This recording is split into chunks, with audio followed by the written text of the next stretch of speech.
Curtis Yarvin is a philosopher who goes by the pseudonym Mencius Moldbug. He is a libertarian monarchist who believes that the majority of power should be consolidated to the executive branch of government. Yarvin is one of the founding members of the Dark Enlightenment, a movement whose full scope is beyond the topic of this video, but it supports the destruction of democracy and the replacing of governments with CEO monarchs who run their societies like businesses. As a fun side note, the co-founder Nick Land is a meth head who supports what he called hyper-racism, which is like regular racism, but all sci-fi based. To my knowledge, Yarvin does not support sci-fi hyper-racism, but he is anti-democracy and thinks the good kind of government is one that's run like a company. He wants the president to centralize as much power as possible and is an admitted monarchist. As a monarchist, I'm never going to live this one down. Additionally, Yarvin believes that democracy has been undermined by what he calls the cathedral, which is the collection of academics, scientists, journalists, and politicians that reinforce social justice and the current system. He cites institutions like Harvard, Yale, and the New York Times as pillars of this system. The only way to destroy this system is to put the power in the hands of the president so that they can unilaterally undo it and institute a monarchy. You'd think someone who supports turning all governments into corporate kingdoms and whose colleague is a hyper-racist meth head would be fringe, but he actually has a lot of influence. Yarvin has courted some very powerful people, most importantly, billionaire Peter Thiel and JD Vance, the future vice president. Yarvin was born in 1973. He graduated from Brown University and got a degree in computer science. He then went to UC Berkeley to get his PhD, but dropped out to join a tech company. During his time in Silicon Valley, the libertarian tech bro mindset around him started to influence his thinking, driving his consumption of libertarian literature.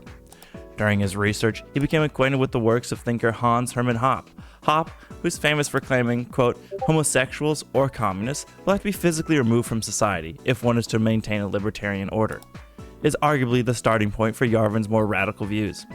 Hoppe is the father of modern libertarian monarchy and is a strong critic of democracy. For a brief summary, Hoppe believes that democracy is inherently negative and leads to civilizational decline. Government, in Hoppe's view, is incentivized towards growth and, quote, maximizing its own wealth and income by means of expropriation. Every government represents a constant threat to the process of civilization and expanding the process of decivilization. This decivilizational force occurs due to the people voting to create welfare and take away economic freedoms. This creates what Hoppe says is a welfare state. Therefore, the publicly owned government of democracy fails due to a natural tendency to vote for welfare and for the government to grow in power. Public government should, according to Hoppe, be replaced with a superior privately owned government, that being monarchy. Monarchy can be kept away from this degenerating process because the monarch is free from the corrupting influences of entities trying to grow their own power within the government. How this reasoning doesn't apply to the monarch themselves is unclear. Maybe the monarch is super cool and chill and doesn't want power. This is almost certainly where Yarvin acquired his distaste for democracy and began to identify as a monarchist. Yarvin first rose to prominence from his blog, Unqualified Reservations. He maintained this blog for years, and it's a treasure trove of all his quips and thoughts on how the world should run. The most important thing he wrote was his manifesto. His goals come off noble in the beginning. Quote, the goal is to design a way for humans to interact on a planet of remarkably limited size without violence. Yarvin, a staunch libertarian, believing in the non-aggression principle, which is the basic notion that I own myself in the way I own a laptop or a house, and that if you aggress on me, you are violating my right to use my property. In this case, myself, in whatever way I see fit, and violating someone's property is very, very naughty. Ever the consistent ideologue, Yarvin performs his moral beliefs by advocating for a libertarian world which is NAP maxing and has as little violence as is humanly possible. If you want to learn more about the underpinnings of the NAP and self-ownership, look up Argumentation Ethics, also the product of Hoppe and also deeply stupid. The basic notion that you own yourself like someone owns a laptop or a house is of course fraught. However, it is outside the scope of this video. Yarvin takes his libertarian monarchist foundation from Hoppe, but also takes Hoppe's concept of the welfare state and applies it to social justice. Therefore, Yarvin thinks that if you support social justice, you support a process that leads to de-civilization. Social justice as a concept has been around since the 19th century, but let's say it really started in 1945, when the United Nations Charter codified social justice as a core moral principle. Since 1945, we have put a man on the moon, invented the internet, defeated communism, something Yarvin should celebrate, raised the standard of living across the entire planet, and invented Pop-Tarts, yummy. In short, neither social justice nor welfare has led to civilizational decline. Those who support social justice and are contributing to civilizational collapse are called the cathedral. The cathedral is made up of individuals in academia, journalism, politics, and all positions of power that support social justice. Yarvin claims that the cathedral is a naturally occurring phenomenon and not the product of people conspiring to make a powerful ruling class. This, of course, makes the cathedral highly ephemeral and difficult to both define and critique. One of the pieces of evidence Yarvin presents on the cathedral existing is that colleges generally agree on policy, and that if You look at reality and you're like, there's no way that could happen. That could never happen. the point itself is completely worthless and barely even raises a claim. It is a request that we just assume it's impossible for colleges to naturally reach similar conclusions without some kind of interference. Generally, becoming educated on a topic does lead to slightly more left-wing views, but that's because the current right is insanely stupid. The right has embraced tariffs to help the poor, but this policy will only succeed in raising costs for everyone, including the poor. Trump has appointed RFK Jr., who is anti-vax, and anti-vax policies will be disgusting to anyone who is educated. And the right participates in election denial, despite the overwhelming evidence that the election was not stolen. In short, the right has continually embraced policies that no educated person would support or teach. At one point, the right could have had some legitimate arguments. They could have promoted free market policies, ensured the US stayed a part of the world stage to ensure peace, and keep dictators like Putin in his place. These policies all used to be within the right's wheelhouse and were all positive. But the current right is drowning in stupid culture war fervor and idiotic counterproductive policies such as tariffs and isolationism. Furthermore, everyone should be to the left of Curtis Yarvin. He wants to overthrow democracy and replace the government with a CEO monarch. If you are not to the left of monarchy, you are an idiot. Yarvin's views also simplify an entire group of people on the left into a single entity. Go on Twitter for 2 minutes and see every single educated leftist threatening to murder all the other leftists for failing to be proper leftists. Furthermore, speaking personally as someone who studied political science at UC Berkeley, a bastion of woke ideology if there ever was one, there's a large-scale disparity of opinion among the professors and student body. I had teachers who were Marxists and teachers who were regular left-leaning liberals who hated Russia and China but just wanted to increase social welfare. But how did the cathedral come to be formed? In Yarvin's view, it's due to government mismanagement. Yarvin has the theory that the government created a perverse incentive structure via funding and grants. He argues that all government-funded organizations are incentivized to overhype how important their work is to get more funding. I'm not sure how this creates a system that supports left-wing ideology. If it were the case that providing funding contributed to a left-wing bias, we should see literally every sector that receives government funding to devolve into Twitter and BuzzFeed. Instead, we have regular people doing work in their field and doing it pretty well. Curtis Yarvin even acknowledges that in certain cases, like mathematics, there is no left-wing bias that he can see. But this undermines his own point that somehow funding these things would generate a left-wing bias, because things like mathematics also receive funding just as the liberal arts do. The worst case of government funding organizations that we see nowadays is in stupid studies that look why monkeys throw poop or something that cost an infinitesimally small amount of our national budget, or we can look at right-wing institutions like the Pentagon have failed their audit numerous times. This shows that poor government spending is neither right nor left. Additionally, the cathedral concept also fails to explain the massive success of news outlets like Fox News, which was the highest rated news cable channel of 2024. It also fails to explain the success of internet shows like the Daily Wire or Ben Shapiro. In the streamer space, if you looked at streamers covering the election, 9 out of the top 10 were all right-wing. If the cathedral were this accidental creation that arose out of public funding that naturally creates a more left-leaning world over time, then the dominance of right-wing news outlets wouldn't occur. Yarvin and the right crying about bias in the media while having the largest media empires in news is hilariously pathetic. In reality, the cathedral acts as nothing but a boogeyman for Yarvin to vaguely point at and go, those people are the big bad. It is found on no intellectual rigor. As stated, academia has a reason to be left-wing because the right is continually engaging in idiotic arguments. Journalism is clearly not inherently left-wing, considering the power of right-wing media outlets like Fox and the Daily Wire, and the need to give out grants and funding does not contribute to left-wing bias, nor is it decivilizational. The real danger of the concept of the cathedral is how well it can map on to the right's notion of things like the deep state or the swamp. Right-wingers who have no idea what Yarvin actually wants can be tricked into agreeing with the idea of the cathedral without knowing they're supporting the creation of an American monarchy. The US and all governments are nothing more than a corporation, according to Yarvin. Quote, the US is nothing but a corporation. That is, it is the formal structure by which a group of individuals achieve some result. This definition is absurd. It would include a near infinite number of groups that are not corporations. It would include tribes, children agreeing to play a game to have fun, myself and my brother playing rock, paper, scissors to see who has to pay for our Uber Eats, and so on. On this semantic basis alone, Yarvin's definitions of corporations should be rejected. Additionally, Yarvin claims in his manifesto to have no idea what the purpose of the US is. I shall answer this brain teaser of a question posed by Yarvin by quoting the first sentence of the Constitution.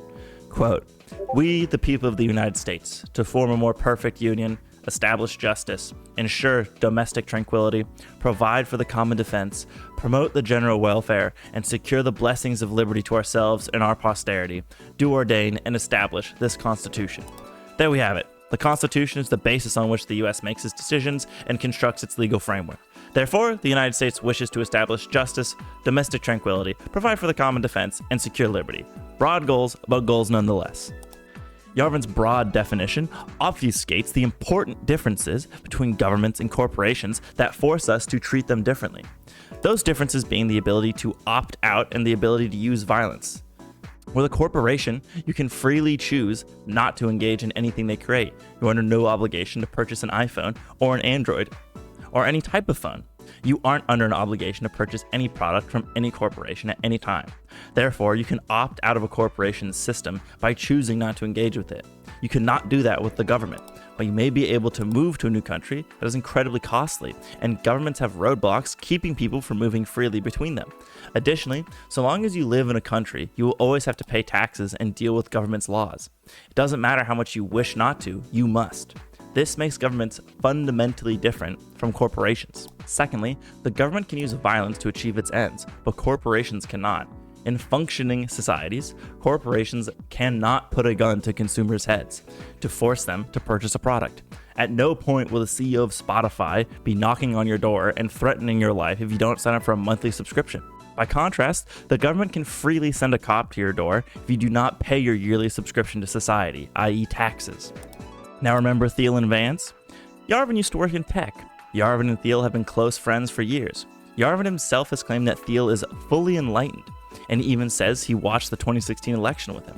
In fact, Thiel wrote in his own manifesto, I no longer believe that freedom and democracy are compatible. Needless to say, a monarchist-loving philosopher and a billionaire who admits to hating democracy are a dangerous pair. More dangerous is Thiel's willingness to donate large sums of money to political candidates to pursue this vision. Granted, this election cycle, Thiel did not give any donations. However, in the past, Thiel has donated considerable amounts of money to numerous Republican candidates. In 2022, he gave $6.5 million to the Saving Arizona PAC to support Blake Masters as Senator of Arizona. He gave over $13 million to the Protect Ohio Values PAC throughout 2021 and 2022 in support of JD Vance's campaign for Senator of Ohio. JD Vance's political career has been nearly entirely funded by Thiel. Without the millions in donations from Thiel, it is highly unlikely that Vance would have gotten as far as he did. That is not to take away from Vance's achievements. Vance wrote a best-selling book, Hillbilly Elegy, which tapped into the struggles of the working class that Vance faced growing up. He went to Yale and has worked with tech startups and charities. But $13 million is certainly very useful in winning a Senate race. Most distressing of all is that JD Vance has stated that he is also a fan of Yarvin. In a podcast, JD Vance says, there's this guy, Curtis Yarvin, who's written about some of these things. And so one is to basically accept that this entire thing is going to fall in on itself, right? This collapse is in reference to Yarvin's ideas of the decaying of society or de-civilization caused by social justice and the cathedral. Furthermore, JD Vance supports Yarvin's idea called rage, or replace all government employees. This has been discussed at length in the Trump campaign and in Project 2025, where the Trump admin is intending to clear the, quote, deep state by firing all government employees and replacing them with Trump loyalists. This is a policy that Vance also supports, with him saying, I think that what Trump should do, like if I was giving him one piece of advice, fire every single mid-level bureaucrat, every civil servant in the administrative state, replace them with our people, and when the courts, because you will get taken to court, and then when the courts stop you, stand before the country like Andrew Jackson did and say the Chief Justice has made his ruling, now let him enforce it. JD Vance has numerous other issues, like the fact that none of the people he cites as inspiration in his thinking support liberal democracies. Vance also used to work for Peter Thiel as a venture capitalist. In short, Vance is a Yarvinite who is funded by a billionaire Yarvinite, and he is going to be the Vice President of the United States. To be extra spooky, I'll leave you all with the Curtis Yarvin list of how to overthrow democracy. Step 1. Campaign on removing democracy. This arguably has not occurred. Step 2. Purge the federal bureaucracy. This will occur and is supported by Trump and his staff. Step 3. Ignore the courts. Trump has already appointed thousands of judges that will agree with him, which occurred in his first term, and now the Supreme Court is on his side and supports executive immunity for any actions the president takes that fall under the purview of president. Basically, Trump found the secret second way to achieve this goal, which is to pack the courts with people who will let you do anything. So that's 2 boxes checked for overthrowing democracy. Next, you have to co-opt Congress. This hasn't happened yet, but the entire Republican Party does have to be in lockstep with Trump or else face being excised. So we'll see what happens with this now that the Republicans have the majority in the House and Senate. You have to centralize police and government. This hasn't happened yet, and hopefully the separation between state government and federal government will stay strong enough to keep this from occurring. Shut down elite media and academic institutions. Trump might get rid of the Department of Education and has threatened to prosecute those who spoke out against him, so we'll see what happens here. Lastly, turn out your people. This last one is extra interesting because Yarvin specifically mentions that whoever wants to overthrow the government should create an app that allows the individual to directly communicate to their supporters to get them mobilized. Sounds a lot like Trump's Truth Social. And we already know Trump can turn out his people when he tried to stop the peaceful transfer of power on January 6th. That's check then, meaning Trump has or will accomplish 3 of the 7 factors from Yarvin's list. We'll see how many more factors he or a later candidate can check off in the future. Hey guys, thanks for watching. Make sure to like, subscribe, leave a comment, all that good stuff. I also have a Twitch account and a Discord that's in the description if you want to interact with me a little bit more. Hope you liked it. Not the same as my book reviews. I'm kind of gonna move away from book reviews because I think they're just ineffective for like talking about ideas, especially on my last one where I felt like the latter half of it was just me like repeating myself at the very end. So yeah, probably gonna stick more to idea videos and then maybe do book review stuff every once in a while. But yeah, everyone have a good one. Bye. Oh, also, sources are in the description as well if you want to go look at them yourself.